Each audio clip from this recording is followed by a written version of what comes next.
Hi, this is Kerry. We're back in my greenhouse. It's been a while.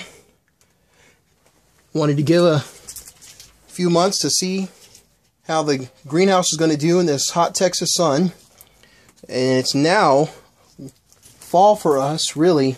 It's fall everywhere else except here, but what we call fall here in Texas. We don't really get much winter here, so our fall, as you can imagine, is more like spring.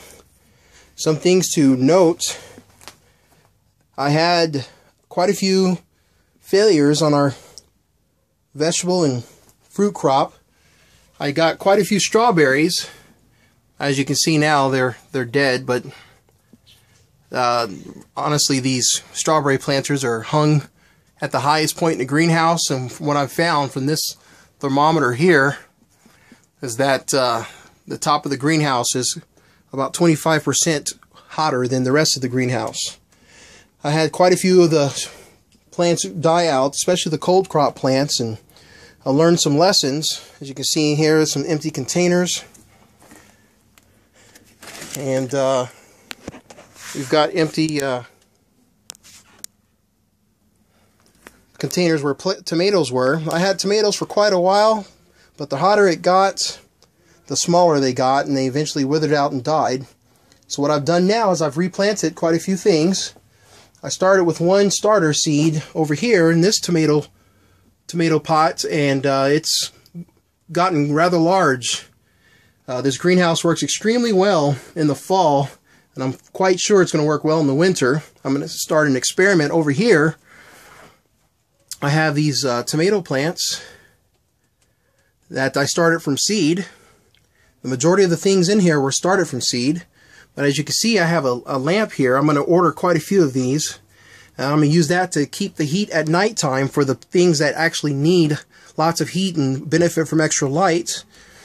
Watched quite a few shows on gardening, and I saw some of the greenhouses in Alaska where they actually have an extended light period during the summertime, and they tend to have very large crops. It's also because of the native soil, I'm sure. It's very rich and fertile there.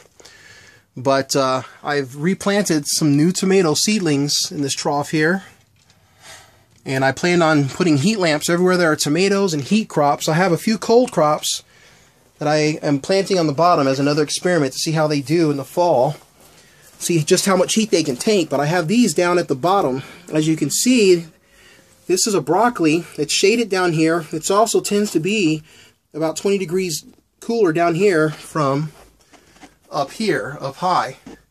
At some point I will be replanting strawberries in these strawberry topsy-turvies. They actually worked extremely well while they were growing. They stopped growing around July. But here you can see some of the squash plants that stopped growing, and cucumber.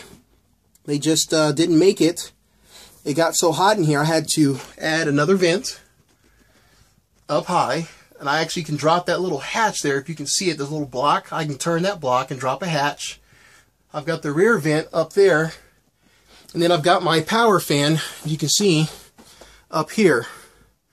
The camera is simply for me to see this thermometer here. That way, if I'm away, I can see what the temperature is. My wife, she basically just works part-time.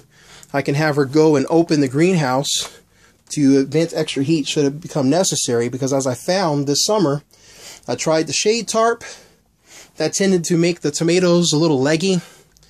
I tried shade tarp with the door open, and that helped, but by that time they were so heat stressed, quite a few of my seedlings died. I had strawberries and some other crops that like heat, but greenhouse heat, whatever the temperature is, it almost increases it by at least 30%.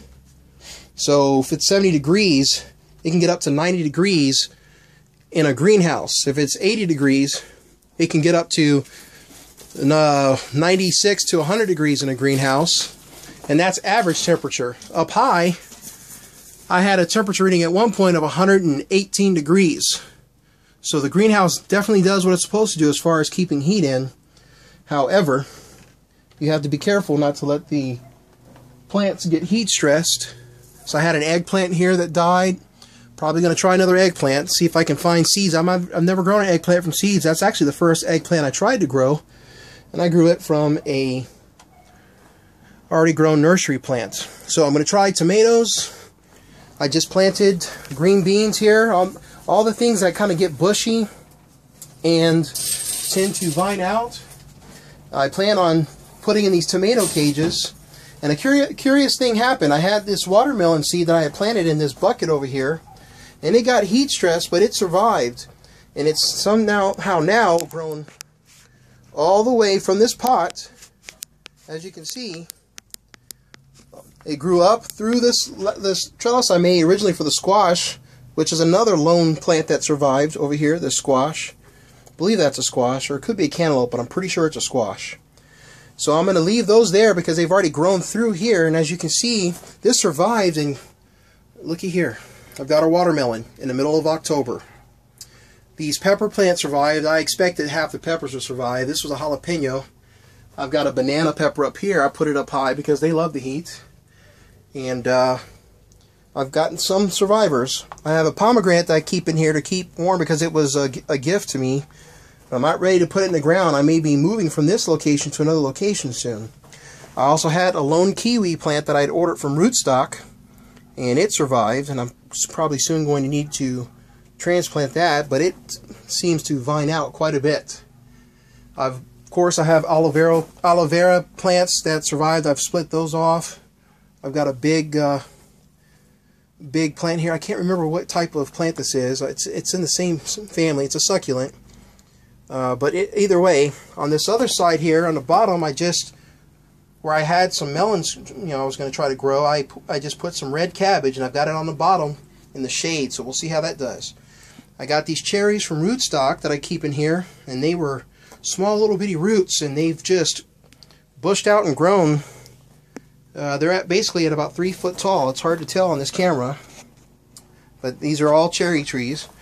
I've got this one here as well, and it was almost died, and it survived. So this is 2 different plants, 1 and 2. So what have I learned? Texas requires a lot of shade for cool season crops if you're going to try to grow them in the summer. It's not typically suited for the greenhouse. The ones that did well, I started back in February, March, and I harvested them till about May. It gets quite warm quite quickly here in Texas, so I don't plan on growing too many cold crops. I'm going to start the hot crop. It's like the tomatoes, and if you can see, I've already got some on this plant right here. This had a little bit of heat stress because up until about a week or 2 ago, we were still hitting in the high 90s. So we're now in the 80s and 70s and starting to get down to the 50s and 60s at night at times, which for Texas, that's great. So the key here, hot plants need to stay up high, and even in Texas, you need to have, in a greenhouse this size even, you need to have an upper vent for a natural convection. You need to have a cross vent and some sort of power fan, otherwise they will get heat stressed.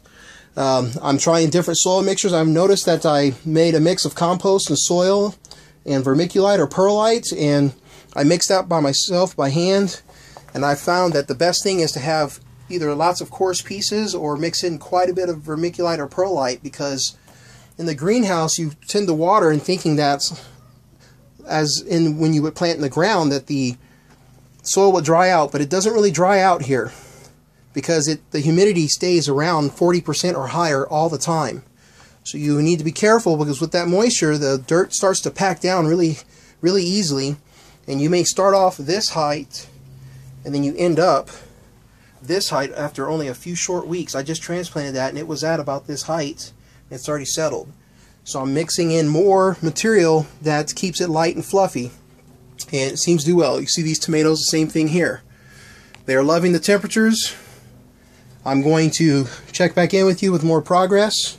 I have some cucumbers that I'm going to train to grow up in this trellis, some spinach in this tray over here, and also have tomatoes I planted here. The avocado got stunted quite a bit.